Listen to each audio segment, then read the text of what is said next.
Talk a little Cavs, and today's Cavs Talk is brought to us by FanDuel. As the weather gets colder, the NFL offers stay red hot on FanDuel, America's #1 sportsbook. And right now, new customers get $150 in bonus bets with any winning $5 moneyline bet. That's $150 if your team wins. So if you've been thinking about joining FanDuel, there's no better time than right now to get in on the action. The app is easy to use, and there's a wide range of betting options, including spreads, player props, over-unders, and much, much more. So visit FanDuel.com/UCSS to kick off the NFL season. FanDuel, an official partner of the NFL. Guys, it was an ugly Cavs loss last night. There's no way to sugarcoat it. Ugliest of the year? They got booed off the court. I would say it's the ugliest loss of the season. They were a double-digit favorite. They lost outright, and they showed, frankly, no signs of life and or fight in the second half. I was there, and it was pretty ugly in the fourth quarter. How bad were the boos? Because every article I read this morning said that they were, they were booed off the floor. But it didn't come across that way, really. I mean, you could hear them, but it didn't sound like it was. It wasn't. First off, it was not a sold-out arena by any means. Like Which is problematic. It was the Blazers, but, so I know. with all due respect to the Blazers, it wasn't They're due no packed respect, crowd. You say? Are they due any respect? I mean, my friend's a coach there, so yeah, I'm going to respect the Blazers. They just beat the Cavs, so the Cavs better respect them next time they play. But I don't know that the Cavs are due respect either. Right now, they're not. That's fair. But, it was definitely audible. You could hear the boos. I wouldn't say it was like a deafening level boo, but they got booed off the court. Like, all those reports are 100% accurate. Yeah. Their slogan, let them know. I think the fans let them know last night where they stand on this team, and they're underachieving. And right now, I made it's not even a joke, but I said this morning, I'm not sure JBC can get any hotter. Like, at this point, I'm not sure if he'll get fired, but his seat could not be any higher than it is this morning. I know, Jason, when teams make moves like this, there's always a strategy behind it. They're getting ready to play the Detroit Pistons, who I don't think won a single game in November. They've lost wins. 15, 16 in a row. They're 2-17, I think, on the year. Aren't they? Didn't they finish the month winless? I didn't look That at is correct, yes. Okay, so I know that teams look at schedules. They look at bye weeks in the NFL, give the coach 2 weeks to get his feet under him. I thought when the Cavs made that little push last night, they went on an 8-0 run to get it, I think, to within 4 because they were down 12 after being up 16. When it was clear they weren't going to sustain that and they were going to take the L, I immediately thought, Detroit's next. That's a team they should thump. And you like your new coach to get off on the right foot for momentum. I thought this was the last we've seen of JB. Am I? No, I think it was a fair. If it was going to happen, I think it would have happened already. It's noon. You do? It's noon now. If they were going to fire him off that loss, it probably would have happened this morning. Tends to, yeah. Yeah. So, but certainly, yeah. I mean, we've kind of hinted around the edges of it all year long. It's something we at The Athletic have been monitoring very closely since the summer. I mean, I've heard since the summer he was in trouble. Yeah. So. Well, really, going back to the playoff loss. Jason, this to me is why the Cavs organization's a joke. Because to have, like, every game, is he going to get fired? Is he going to get fired? Like, what is the point? Yeah, Good organizations when you don't know do that. you're going to do it, do it. Just do it. What nonsense is this? Why did they even bring him back? If he's this close to being fired every game, why did they bring him back? Well, I think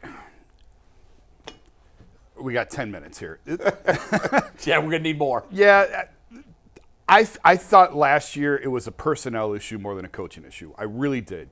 He didn't have the horses. He didn't have any shooting. Like, how many times do we talk about, you got to have shooting, you got to have shooting, you got to have shooting. He has it now. They do have more shooting now, and I wrote a piece for The Athletic just a couple days ago. Their best lineup, if you want to look at the metrics and the data, their best lineup is Mobley at center with 4 shooters around him. It's not even Jared Allen on the floor. It's Niang, and it's not Darius on the floor either, by the way. It's Donovan, Niang, Strus, and Karis LeVert. Is data-driven. That's their best lineup so far. They've had a lot of problems. They've just been inconsistent. I mean, they whacked Denver at home. You know, you smash the defending champs at home. That's a pretty good win. They've had some good wins. Last night was a terrible loss. Sacramento on the road, I think Donovan had similar remarks after the Sacramento loss of how horrible it is and something's got to change. So this is twice now that he's come out with comments like that. And, when you say, do you have the clip, Mike, or the quote from the quote? Yeah, we do. You can take tag of Donovan saying something's got to change. Well, it's pretty obvious what you're laying out there. I mean, you really. He had a two-part quote real quick, just so we'll read it all. This is Donovan Mitchell. He said, "This was the worst loss of the season, so that's it. Let's go. It starts with me." And then he followed that up by saying, "We can either keep sitting here and having this conversation, or we can do something about it. I know we'll do something." See, now you can read that two ways. He could be talking about the players because he is pointing the finger at himself. And he's always been very good at that. It starts with me as the leader of the team. He's always been very good at that. So I know it's easy to read that quote in a vacuum and think, oh, he's talking about firing the coach. But when you pair that with his other statement, the way I put them together is he's saying we can either, we can sit here and, do something about it or not. Also, I think it should be pointed out that JB spent like 2 or 3 minutes at the podium, was very brief, and then went in the locker room and had a lengthy meeting with his team. Well, I think that was first. The locker room was first, and then... Oh, I thought he did team meeting podium was first, and then he went to media. Team meeting was first. So he made the media wait for a while and then only gave him 2 minutes. I had a problem last year, and I'm talking about when I had a problem. I had a problem with everybody in the organization. We had Campy on the show. They were very defensive about somebody calling out, why are you resting on 51 wins? You can't. This team is already a team that could be accused of being too nice. After you lose to the Knicks and you get beat up, they come on and Kobe says, "Oh well, 51 wins is a mark in this league." JB, we're a young guy with young nucleuses and all this other. Listen, man, that stuff was gone. When Donovan Mitchell got here, y'all didn't understand what type of time it was. And so now, Jason talks about it all the time. You got young guys that play hard every night defensively. What happens when those young guys wake up and they made all-star teams? Or they got max deals like Darius Garland. They get the money. They got the bag. Now they're like, man, I'm about to be playing hard every single. We're going to coast like the other teams and turn it on in the playoffs. But what they don't realize, they're not good enough to do that. So when you massage their shoulders and make them feel like everything is okay, coupled with the fact that JB don't have no offense to speak of, we talked about Stefanski. We should be on JB more than Stefanski. It's a fair point because I was actually in Fort Wayne, Indiana last night at a comedy show with my wife. So That's a long way to go for a comedy show. I hope it was good. When I'm driving, it's 2.5 hours away. So to see who? This guy Pete Lee, my wife loves him. He's hysterical, and it was a birthday present come to for Cleveland? her. He's not on. Cleveland's not on the rotation. Shout out to your date night. We were talking to him about that after the show. Why he's not? He's That's a coming. commitment. But so anyway, so I didn't see the game, and then I was starting to get messages. I'm like, what's going on? And then I talked to Mike on the drive home.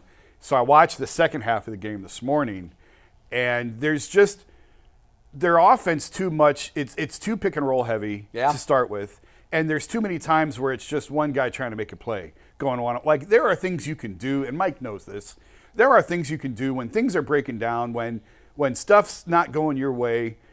Just run basic NBA elementary get points, horns high plays, and get guys moving. There are things to do. You don't see that, and though. Too often, Darius is really struggling this year with turnovers. Like did he have 9 last night? 9 last night, and he said after the game that Portland's a long defensive team and they were taking away angles. Portland they just switched every pick and roll, and he ended up with a 6'7" long wing on him, and he struggled all night long against defenders that, frankly, if you're looking at the caliber of Darius Garland versus the guy who was trying to defend him, Garland should win. Should those not matchups. be an issue. That sounds like You're a right. ridiculous excuse. Have you soured on Garland at all? There's I haven't soured on Darius. The concern with Darius is, number one, he's got the biggest contract in franchise history, and because of his size, think about that. There's always an injury concern with him. There's always something. It's a neck, it's a knee, it's hamstring, whatever. There's always something because of just his frame. So keeping him healthy and keeping him on the floor is a little bit of a concern because look at his games played history throughout his career. Rarely is he in the 70s. He's missing a lot of games every year. Can you call up the graphic again with the compilation stats for JB? I think so. What we're all talking about is Bull is your point exactly, and I said this going into the Knicks series last year and then coming out of it. That was his moment. What are you going to do with a 51-win team and a home court advantage for a playoff series against a team you should beat? And you could look at all the metrics. He's got a losing record with the Cavs. He's got a losing record in his career. He's got a terrible playoff record. If we all were honest with ourselves, and I like JB, and I wish him well, but we've got a team that can do playoff damage. If you look at the roster, I'm not saying that it's a championship caliber team. This should never be a one-and-done team. We are wasting what might be a white-hot opportunity with the guy who I think we all know is not the right guy. Make the change if you're going to do it. I mean, think about some of the coaches they've hired outside of Ty Lue in recent years. David Blatt, what's his name? Who's the guy? John Beeline. John Beeline. Somebody's hiring. I mean, that was Dan back in the day doing Dan But things. isn't Dan back in the mix now? Dan, yeah, I wrote that. Dan's back in the power seat. He's at all the games. He's back in control. I don't know that necessarily it's. I don't know. I don't know that's as bad as it was previously before his health things, because Dan, the one thing that Dan provides the organization is there's a target, and that's where we're going. And in the past, it wasn't always necessarily the right target, but you knew where you were going. There was direction, there was leadership. That's where we're going. Right. And at times, I've heard from people in the organization, at times that wasn't always there these last couple of years. So I think it could be a good thing in some ways that he's back. Well, to have accountability. Am I overly aggressive with my statement on JB? Here's the thing. I just, when I look at his metrics and I look at the roster he has, don't waste this opportunity. They don't come around often. Yeah, it's a tough conversation because he didn't have enough shooting last year. You can't win in the NBA without shooting in the playoffs. I don't care about the regular season. I don't care. Regular season doesn't matter. I don't care about their 51 wins. It doesn't matter. I don't either. To win in the postseason, you have to have shooting. You got to be able to guard all 5 guys on the floor, and that was not happening last year. So I don't put the Knicks loss on JB because he did not have the horses to get that done.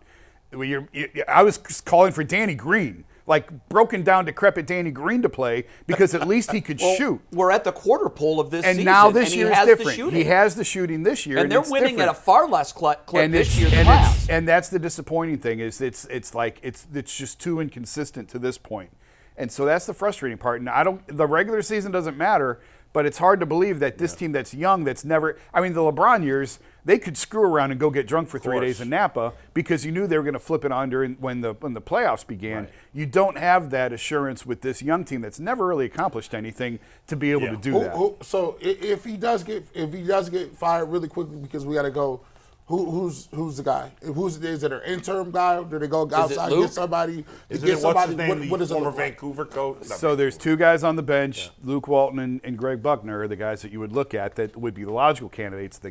Dave Yeager is the guy that I have circled who's looming in the background, who they brought in sort of very quietly, slid him into the organization.